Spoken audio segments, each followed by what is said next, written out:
C'est déjà demain avec Anthony Morel. Sachez qu'à 6h54, dans ce studio, il se passe des choses. Anthony, si vous êtes devant la télévision, vous le verrez. C'est la chaîne 24 et franchement, ça vaut la peine. Anthony qui fait des tours de vélo depuis tout à l'heure. Tranquillement. Il fait le tour du studio, tranquillement, très à l'aise sur son vélo. Parce que Anthony, les beaux jours reviennent. Oui, oui, on y croit. Géraldine nous a dit qu'il ferait beau à la fin de la semaine. Le moment est idéal pour de longues balades à vélo. Celui que vous nous avez apporté quand même, Anthony, je ne sais pas si vous pouvez nous parler sur votre vélo. Je peux parler, j'ai encore un peu de souffle. Vous avez du souffle, vous êtes exceptionnel. Celui que vous nous avez apporté est un peu particulier. Alors il est un peu particulier, pourquoi? Il n'est pas connecté déjà, il n'est pas électronique, il n'est même pas électrique. Vous allez me demander pourquoi toi, Anthony Morel, vous êtes en train d'en parler. En fait, parce qu'il est constitué, je vais vous le montrer quand même, je vais m'arrêter et vous le montrer, non pas d'aluminium ou de carbone, mais de bambou. C'est un vélo en bambou, en fait. C'est très étonnant.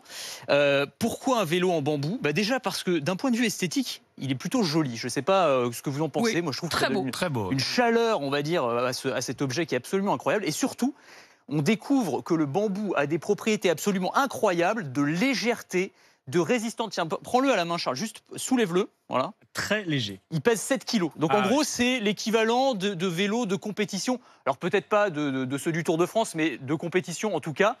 Et une résistance au choc, aux vibrations de la route qui est absolument extraordinaire. Et donc ce vélo, plus souple en fait comme matériau. Non mais c'est ça, exactement. On pourrait se dire ouais c'est un truc de bobo machin et tout ça. Non en fait c'est un vélo. Ça va être aussi un truc de bobo. Ouais. Non mais attendez, il a été utilisé si vous voulez par le champion du monde de vélo à pignon fixe. On l'a utilisé dans les montagnes du Tadjikistan à 5000 mètres de hauteur, aucun problème. Donc c'est pas seulement ça si vous voulez. Il y a aussi des propriétés sportives assez impressionnantes pour ce beau bébé. Voilà. Alors le problème c'est qu'il faut quand même avoir un sacré budget. Ah bah oui, alors évidemment. Là, pour le coup, celui que je vous ai apporté, il coûte très cher. Il coûte 8 000 €. Donc forcément... Ah oui, c'est le prix de ma bagnole. Voilà, mais non, mais absolument. Non, mais si vous prenez des vélos sur mesure, parce que c'est du sur mesure pour les sportifs de haut niveau, c'est aussi ces budgets-là, très clairement, pour les cyclistes. Alors ils sont en train de travailler sur une version de série, entre guillemets, qui sera beaucoup plus abordable. Je dis c'est une start-up vosgienne, c'est aussi ça que je voulais mettre en lumière, qui s'appelle Inbo. Inbo, ça veut dire dans la forêt, en patois vosgien. Et donc c'est une start-up absolument incroyable, des ingénieurs qui se sont rencontrés à l'école de l'industrie du bois et qui travaillent, qui usinent à la main tout un tas d'objets en bois. Je vous ai aussi apporté un skateboard, par exemple, qu'ils réalisent. Et même mes lunettes, vous n'avez pas remarqué que j'avais changé de lunettes? Je me suis dit que vous aviez des nouvelles lunettes. Eh ben, elles sont en bois aussi. Elles sont en bois et franchement elles sont vraiment pas mal non plus.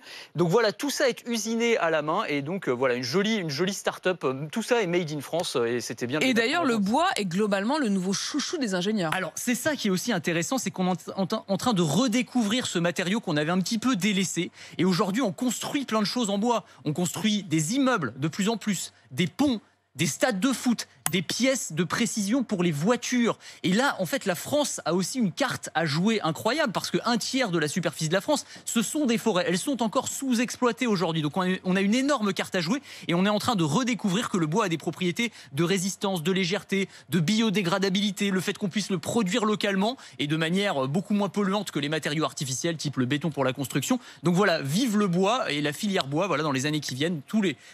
Ça pourrait sembler étonnant de se dire que les objets du futur seront peut-être fabriqués en bois, mais il y a un énorme potentiel en tout cas.